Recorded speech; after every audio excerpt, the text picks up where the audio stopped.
A partir de agora, nós conversamos aqui no programa O Melhor no Nordeste com Carlos Pereira, médium espírita que recebeu as informações do espírito de Joaquim Nabuco para o livro Cartas de um Imortal. E é com Carlos que conversamos a partir de agora. Obrigado pela sua presença, Carlos. Bom dia. Bom dia, Aldrin. Bom dia, amigos. Nós vamos falar de mediunidade. O assunto mediunidade, desde o momento em que começamos a postar na internet o assunto da sua vinda, as perguntas são inevitáveis. Primeiro, o que é mediunidade? Vamos começar, Carlos, fazendo as informações mais básicas para que o público que nos acompanha nesse instante possa saber do que estamos falando desde o seu início. O que é mediunidade? Aldrin, a mediunidade é uma sensibilidade que as pessoas têm de poder perceber, interagir e expressar o pensamento de um ser espiritual, de uma consciência, de um espírito, como queira ser denominado. Então, quem tem essa possibilidade de percepção, interação e expressão é, por essa razão, médium. É uma faculdade, diríamos, inerente a todo ser humano, porque o ser humano em si ele é um espírito, e todas as vezes que o ser humano ele tem um desabrochar da sua sensibilidade espiritual, naquele instante ele pode ser médium. No entanto, a palavra médium, o sistematizador da doutrina espírita nos antecipou apropriadamente isso, ele só pode ser utilizado para aquelas pessoas que tenham essa sensibilidade de uma maneira mais intensa, mais enfática, mais permanente. Então, embora em tese todo mundo possa ter, digamos assim, insights mediúnicos, médium é aquele que tem essa sensibilidade de maneira mais permanente. Quando se diz que a mediunidade é uma faculdade que pode ser desenvolvida, como desenvolvê-la? Ela se desenvolve se você tem a predisposição orgânica e espiritual, anímico e espiritual. Se você não tem essa predisposição, se isso não vem para você de uma maneira mais organizada do ponto de vista, repito, fisiológico e espiritual, não adianta você se esforçar. Normalmente o que a gente sugere é que, se isso acontecer, você vai aproveitar esses insights mais frequentes, vai aproveitar essas percepções mais frequentes e procurar uma instituição espírita, espiritualista, que trabalhe com a mediunidade para você saber o que é mediunidade e, aos poucos, aprender com esse fenômeno que você possui. Como se dá essa comunicação, essa percepção com essas pessoas que teriam passado pelo fenômeno chamado morte? Elas permanecem existindo? Em que condições e como é possível a comunicação se dar entre os ditos vivos e os chamados mortos?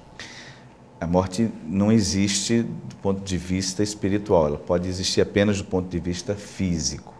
O que anima um corpo físico é esse ser que a gente está generalizadamente dizendo ou denominando como espírito, e esse espírito, essa consciência, essa energia, o que você queira chamar, ela sobrevive à morte física e ela permanece inalterada, ela permanece individualizada, ela permanece uma consciência. A partir desse instante, aí varia da situação espiritual que cada um esteja, mediante o seu merecimento, mediante aquilo que construiu um processo de espiritualização quando já estava aqui no corpo físico, a pessoa pode interagir com pessoas que têm essa sensibilidade. E a partir dessa interação, ela expressar a sua vontade. Mas isso depende muito da condição espiritual de cada um depois da morte. E, naturalmente, do grau de assimilação fluídica, assimilação mental do médium.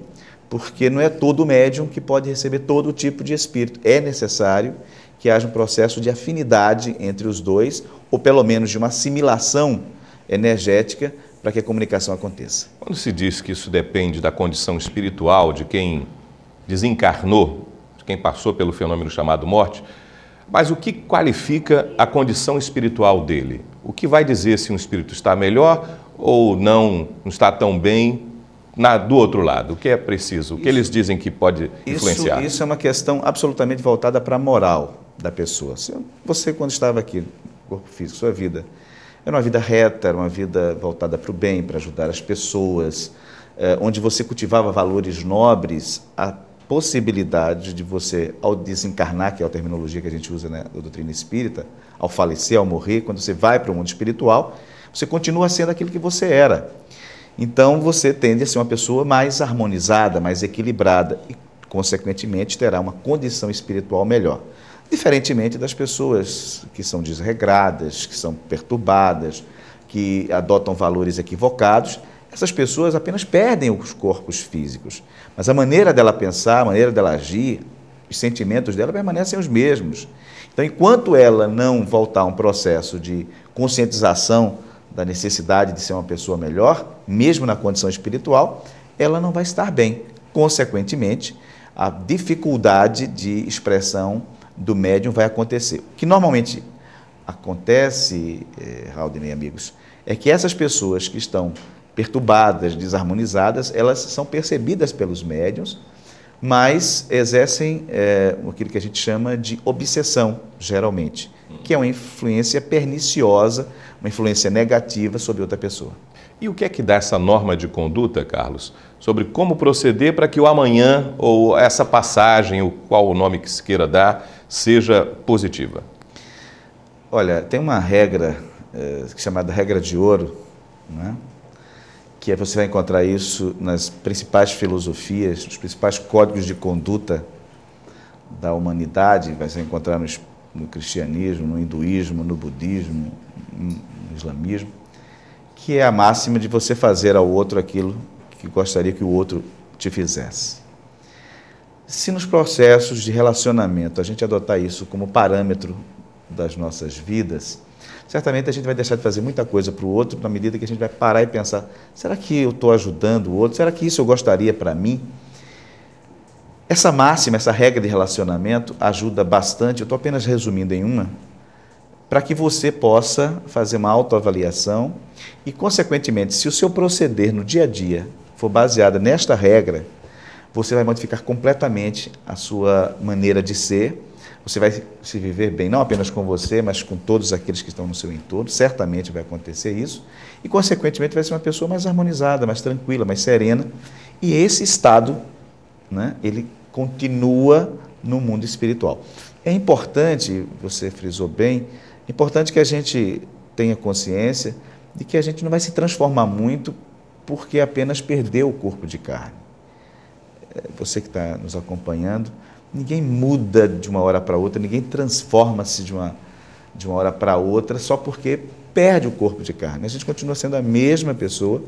Agora, aquelas que acreditam, que continuam a existir, tentam espiritualizar-se, ou seja, tentam cultivar valores espirituais, essas pessoas, elas estão se antecipando a uma realidade que elas vão vivenciar. Consequentemente, quando morrerem no corpo físico, a adaptação nesse mundo espiritual, né, nessa dimensão espiritual, vai ser mais simples e mais fácil do que uma pessoa que imagina que a vida é apenas essa realidade física, essa realidade material. Vai ter dificuldades de adaptação, até porque vai acordar no plano espiritual e dizer, o que é que eu estou fazendo aqui, o que é isso? Né? E vai ter naturalmente dificuldades de adaptação. E você continue com a gente. Nós vamos a um rápido intervalo, já já tem mais o Melhor no Nordeste. Não saia daí.